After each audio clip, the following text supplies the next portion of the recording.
I always knew I was different.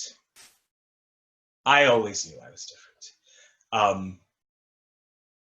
For many different reasons that I could never explain and still today can't entirely explain, I was different from my siblings growing up. I had different vocabulary. I had different timbres and inflections in the way I spoke. I had different interests. I was very interested in music and in an eclectic sense of music, and a lot of classical music. I can remember all too often taking up time in the living room, just putting on the radio, and then no one could watch TV because I'm sitting there listening to the radio, and I'd be listening to Prairie Home Companion or Oldies 98.1 when the oldie station played the greatest songs of the 50s, 60s, and 70s. There were a lot of things about me that were always different. One thing that, hindsight is 2020, that was different, that I couldn't make any sense out of, and those in my family that were aware of it, which I think at some point everyone was aware of it, that people couldn't make sense out of, is that I would sneak time to go and play with my sister's Barbie dolls. I'd either wait till everyone would go shopping and then go into their room to play with dolls, or I'd wait till everyone would go to sleep and I'd take the dolls and go play in the basement or something. And it got really wonky, I would say, because more often than not, I was playing with the dolls, but I was also thinking on radio shows that I would listen to, or shows I would watch on TV and movies I would see, and I would start script writing because I was an artist and didn't know it. And in my script writing, I'd be making little plots that were as ridiculous as things off of Dawson's Creek and Melrose Place, sometimes with a touch of American Pie. And then I'd be trying to put on some stage presentation on a bed or under a bed with Barbie dolls and get caught. For plenty of reasons, terrifying, just terrifying. Hindsight, I can see that. In the moment, nothing but absolute fear and worry because I know how many rules I'm breaking. I know how many rules I'm breaking. And then I also know there are other things that I don't understand that are just as wrong, if not worse, than the rules I already do understand. And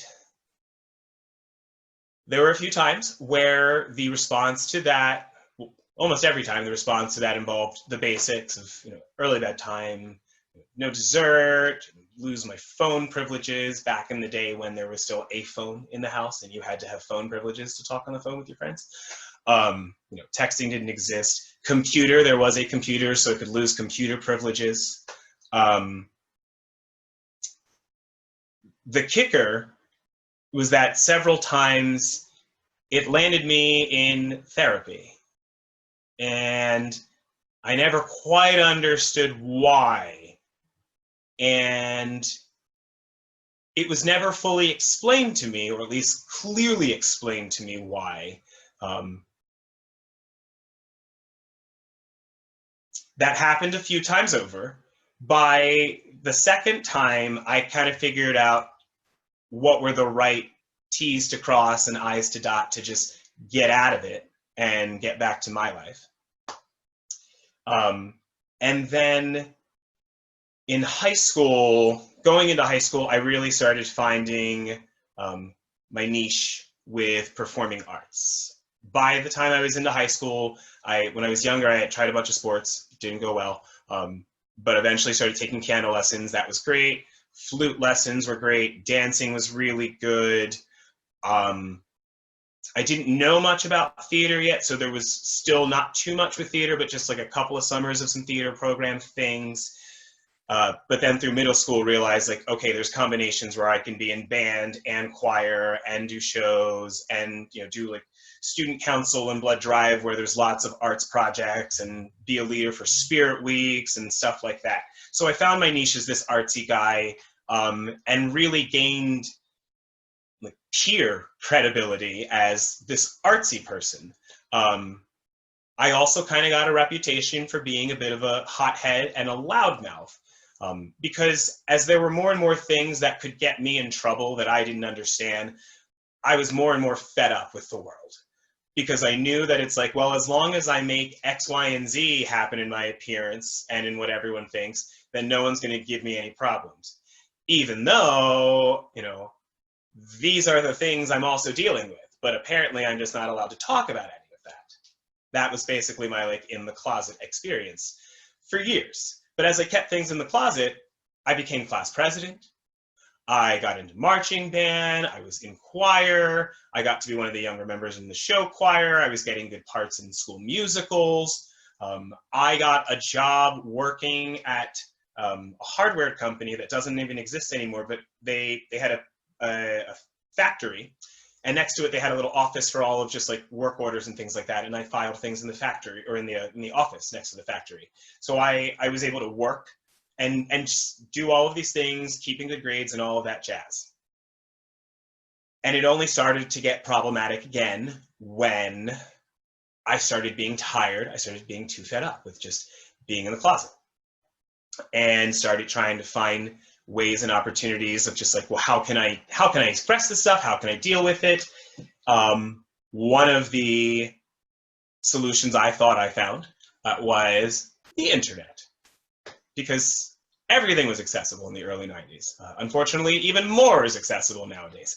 It was already terribly accessible or not in the early 90s, in the early 2000s, not in the early 90s, early 2000s. And so I tried using that as an outlet, would get caught again, you know, would lose the privileges. A lot of things still weren't fully explained. And then there was one instance that I am going to choose not to get too far into. But within this situation, something was going on. There was a family meeting to discuss what was going on. And by the time that evening was done, I believe this was my sophomore going into junior year, it was the first time I understood that at the time, my parents believed homosexuality was very wrong.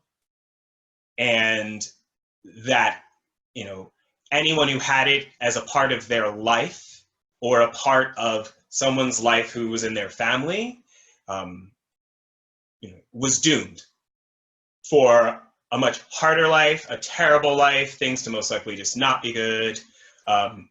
There was a lot of negativity built around it, and that was clear shot understood for me. And part of my coping became turning to drinking, and turned into what I would even consider heavy drinking, besides the fact that, you know, I should not have been drinking, being a kid, being a teenager. But I used that as my outlet for a bit, as my coping mechanism. And even started smoking cigarettes at one point, even though I was super serious about music. And then I got through senior year, I got to graduation day, I was still class president. I gave a graduation speech, and that night we had an event where we were all locked in, the seniors were, so that we wouldn't go out drinking and driving kind of thing. I still made sure that I had drank before attending that event, and I came out to my class. And the next summer was everything I feared it would be, and worse. And what was really tough was that I was at a point where I didn't care how bad it was going to be. I sometimes say that I refer to this dark period of things, especially with the drinking, as my Hamlet phase, because I was very much I was depressed. I was angry, and I was more and more feeling myself kind of slip away because I was just playing a facade and resenting it and resenting myself for it and starting to resent everyone around me for it. Um, that summer was really rough. I had a few friends that stuck by me, and I still isolated myself from a few of them. Um, I know my family all had to deal with things, and I can't even speak for their experiences um, because I was still so much in my own. And I went off to college, 2.5, almost 3 hours north of my hometown, with the full whole heart of like never looking back, never going back, done there and moving on. Um, and had few times when I did come back down to South New Jersey, from New Jersey. And it was always a mixed bag every time. But every time I did come back to that town, I knew even more like, definitely over this place, definitely got to move on from here, definitely got to move on from here. And in college, it was really I don't care, I'm just going to be me, I'm going to explore, I'm going to figure out who I am.